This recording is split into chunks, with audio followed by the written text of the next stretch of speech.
ರಾಸಾಯನಿಕ ಮಿಕ್ಸ್ ಮಾಡ್ಕೊಂಡು ಸರ್ಪ್ರೈಸ್ ಮಾಡ್ಕೊಂಡು ಬರ್ತಾ ಇದ್ದಾರೆ. ಆ ರಾಸಾಯನಿಕ ಮಿಕ್ಸ್ ಮಾಡೋದ್ರಿಂದಾಗಿ ಮಾಂಸ ಕೆಡುತ್ತೆ, ಅದನ್ನ ಸೇವನೆ ಮಾಡೋದು ಹೆಂಗೆ ಅಂತ ನಿನ್ನೆ ಹೋದಾಗ ಚೆಕ್ ಮಾಡಿದಾಗ ಇಷ್ಟಿತ್ತು ಆ ಮಾಂಸ ಹೇಗೆ ಅಂತ.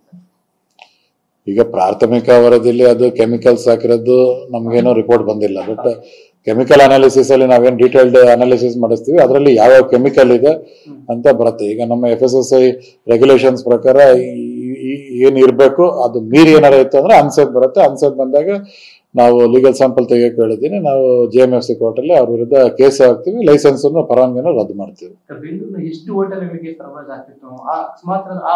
ಅದೇ ಈ ಮಾಹಿತಿ ಈಗ ಅವ್ರನ್ನ ಕರೆಸಿ ಮಾತಾಡದ್ಮೇಲೆ ಎಲ್ಲೆಲ್ಲಿಗೆ ಸರಬರಾಜು ಮಾಡ್ತಿದ್ರು, ಈಗ ಗ್ರಾಹಕರಿಗೆ ಮಾಡ್ತಿದ್ರು, ಅಂಗಡಿಗಳಿಗೆ ಮಾಡ್ತಿದ್ರು, ಹೋಟ್ಲುಗಳಿಗೆ ಮಾಡ್ತಿದ್ರು, ಅದು ನಾವು ಅವರಿಂದಾನೇ ತಿಳ್ಕೊಬೇಕಾಗತ್ತೆ. ಯಾಕಂದ್ರೆ ಅವರು ನೇರವಾಗಿ ತರಿಸಿ ಮಾರ್ತಿದ್ರಿಂದ ಗುಣಮಟ್ಟ ಚೆಕ್ ಮಾಡಕ್ಕೆ ಮುಂದೆ ಇಲ್ಲ, ಈಗಾಗಲೇ ಚೆಕ್ ಮಾಡೋದಕ್ಕೆ ಸ್ಯಾಂಪಲ್ ತೆಗೆದು ನಾವು ಫ್ರೀಸರ್ ಅಲ್ಲಿ ಇಟ್ಟಿದ್ದೀವಿ. ಅದು ಯಾವುದೇ ಒಂದು ಮಾಂಸ 4 ಡಿಗ್ರಿಲಿ ಮೇಂಟೈನ್ ಮಾಡಿದ್ರೆ 4 ದಿನದೊಳಗೆ ಕನ್ಸಂಪ್ಷನ್ ಮಾಡಬೇಕು. -18 ಡಿಗ್ರಿ ಇದ್ರೆ ಅದು ಡೀಪ್ ಫ್ರೀಸರ್ ಅಲ್ಲಿ ಇಟ್ಟರೆ 12 ತಿಂಗಳವರೆಗೂ ಇಟ್ಕೊಂಡು ಸೇವಿಸೋದಕ್ಕೆ ಕಾನೂನಲ್ಲಿ ಅವಕಾಶ ಇದೆ. ಈ ಸುದ್ದಿಯಿಂದಾಗಿ ಜನರಲ್ಲಿ ಒಂದು ಆತಂಕ ಮೂಡಿದೆ, ಅದು ಭಯ. ಈ ನಿಟ್ಟಿನಲ್ಲಿ ಬೆಂಗಳೂರಿನಲ್ಲಿ ಮಾರಾಟ ಮಾಡ್ತಕ್ಕಂತ ಮಾಂಸದ ಮಳಿಗೆಗಳೇನಿದೆ ಅವುಗಳನ್ನ ಗುಣಮಟ್ಟ ಚೆಕ್ ಮಾಡಿ ಅವ್ರಿಗೆ ಹೇಳುವಂಥದ್ದು.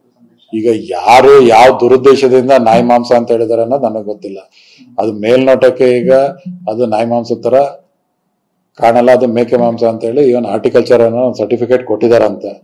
ಸೊ ಆ ಸರ್ಟಿಫಿಕೇಟ್ ಇಟ್ಟಿರೋದ್ರಿಂದ ನಾವು ಅದಕ್ಕೆ ಅದು ಡೀಟೇಲ್ ಅನಾಲಿಸಿಸ್ಗೆ ಕಳಿಸ್ತಾ ಇದ್ದೀವಿ. ಜನರಲ್ಲಿ ಯಾವುದೇ ಆತಂಕ ಬೇಡ, ಯಾವುದೇ ಒಂದು ಭಯ ಪಡುವ ಅವಶ್ಯಕತೆ ಇಲ್ಲ. ಯಾಕಂದ್ರೆ ಅವ್ರ FSSAI ಲೈಸೆನ್ಸ್ ಇರೋದ್ರಿಂದ ನಾವು ಅವರು ಏನು ಬಿಸ್ನೆಸ್ಗೆ ತಗೊಂಡಿದ್ದಾರೆ, ಅವರು ಫಿಶ್, ಚಿಕನ್ನು, ಮಟನ್ನು, ಮೇಕೆ ಮತ್ತು ಕುರಿ ಇದಕ್ಕೆ ತಗೊಂಡಿದ್ದಾರೆ. ಅದು ಯಾವುದೇ ರೀತಿ ನಮಗೆ ಈಗ ಮೇಲ್ನೋಟಕ್ಕೆ ನಮ್ಮ ಡೆಸಿಗ್ನೇಟೆಡ್ ಆಫೀಸರ್ ವರದಿ ಕೊಟ್ಟಿರೋ ಪ್ರಕಾರ ಯಾವುದೇ ರೀತಿ ಅದು ಮಟನ್ ಇತ್ತು ಅಂತಾನೆ, ಅಂದ್ರೆ ಆ ರೀತಿ ಕಂಡು ಬಂದಿದೆ ಅಂತ ಹೇಳಿದ್ದಾರೆ. ಹಂಗಾಗಿ ಯಾವುದೇ ರೀತಿ ಆತಂಕ ಪಡಂಗಿಲ್ಲ. ಅದು ಸ್ಪೀಶೀಸ್ ಏನು ವರದಿ ಬಂದ ಮೇಲೆ ನಾವು ಮುಂದಿನ ಕ್ರಮ ತಗೋತೀವಿ. ಅದು ಪ್ರಾಥಮಿಕ ವರದಿ ನನಗೇನೆ ಸಲ್ಲಿಸಿದೆ. ಏನಿಲ್ಲ, ಈ ರೀತಿ ಹಿಂಗ್ ಹೋಗಿದೆ, ಸ್ಯಾಂಪಲ್ ಕಲೆಕ್ಟ್ ಮಾಡಿದೀವಿ ಅಂತ ಹೇಳಿದ್ದಾರೆ.